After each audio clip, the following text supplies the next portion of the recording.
चलिए देखते हैं हम लोग मोलरता और मोललता से संबंधित आंगिक प्रश्न कुछ, क्योंकि हम लोग पढ़ चुके हैं मोलरता के बारे में, मोलरता के बारे में, तो दोनों पे कुछ न्यूमेरिकल हम लोग पढ़ लेंगे। उसके बाद फिर आगे हम लोग जो पढ़ना होगा पढ़ेंगे। ठीक, तो पहले इनका सूत्र लिखते हैं मोलरता का कि मोलरता बराबर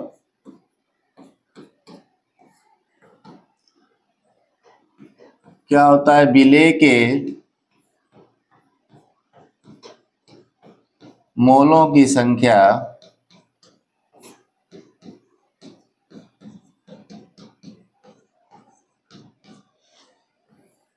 बटे में विलयन का आयतन।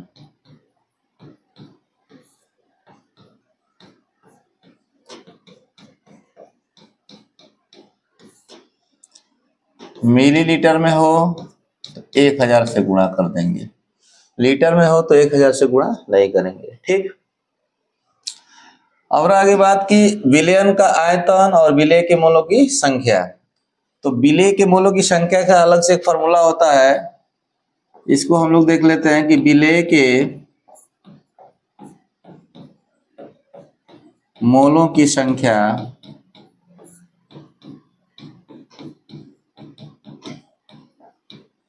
बराबर विलेय का भार बटे में विलेय का अणुभार। तो हम लोग लिखेंगे भार बटे अणुभार।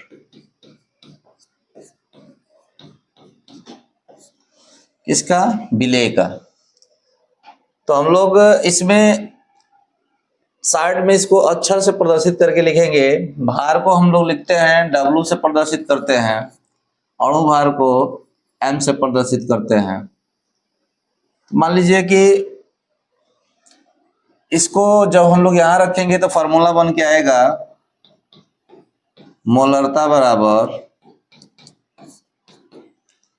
विलेय की मोलों की संख्या की जगह रखेंगे भार बटे अणुभार। भार किसका? विलेय का। तो लिख सकते हैं विलेय का भार बटे में विलेय का अणुभार, यानी कि हो गया विलेय का भार बटे में विलेय का अणुभार। इसका फॉर्मूला हो गया। अब बटे में विलयन का आयतन भी है तो गुणे नीचे ही लिख देंगे विलयन का आयतन।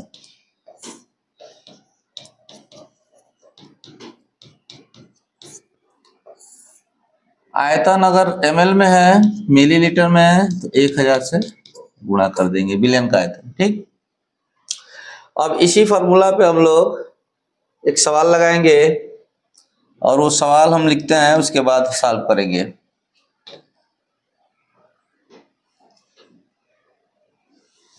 पहला क्वेश्चन है कि 50 ग्राम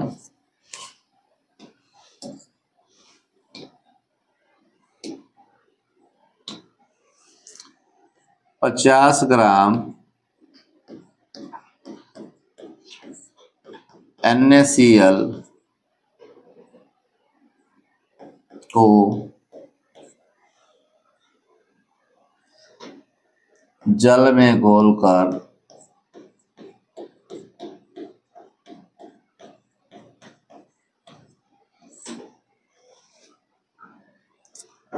जल में घोल करके 120 ml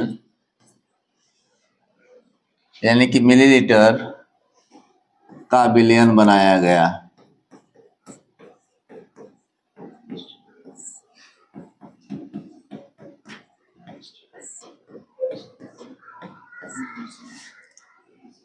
प्राप्त विलयन का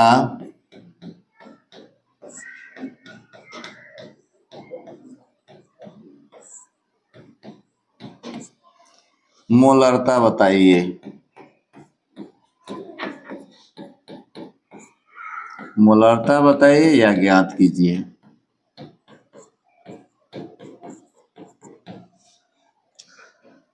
इसमें आपका ये जो तत्व है इनका परमाणु भार दे दिया रहेगा क्वेश्चन में। Na बराबर 23 और Cl बराबर आपका दिया रहेगा 35.5। तो इसको सॉल्व जब करेंगे, जब हल करेंगे तो सबसे पहले देखेंगे क्या दिया है। ठीक, इसमें जो जो दिया है उसको पहले इसमें पकड़ने का प्रयास करेंगे कि इसमें क्या है। मतलब विलेय और विलायक और विलयन से संबंधित हम लोग पढ़ रहे हैं क्वेश्चन को। तो इसमें देखेंगे विलेय कौन है, यानी कि NaCl जो है ये जल में घुल रहा है, तो जो घुलता है वो विलेय होता है, यानी कि NaCl विलेय है, इसी का यह भार है। यानी कि विलेय का भार कितना है, 50 ग्राम। मतलब NaCl यानी कि ये क्या है, विलेय NaCl का भार दिया है 50 ग्राम।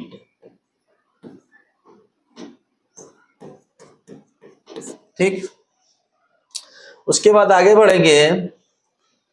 कर जल में घोल करके 120 ml का विलयन बनाया गया, यानी कि ml में दिया आयतन है और किसका कर रहा है, विलयन बनाया गया, यानी यह विलयन का आयतन है। तो विलयन का आयतन दिया है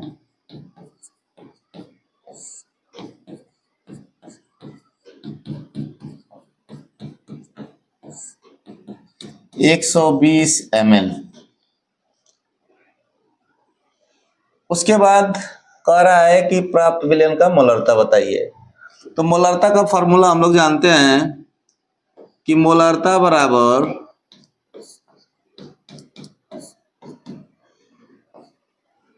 विलेय का भार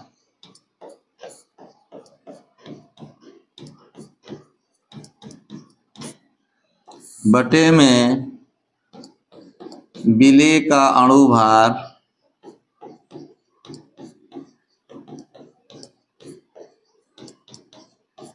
गुणे विलयन का आयतन।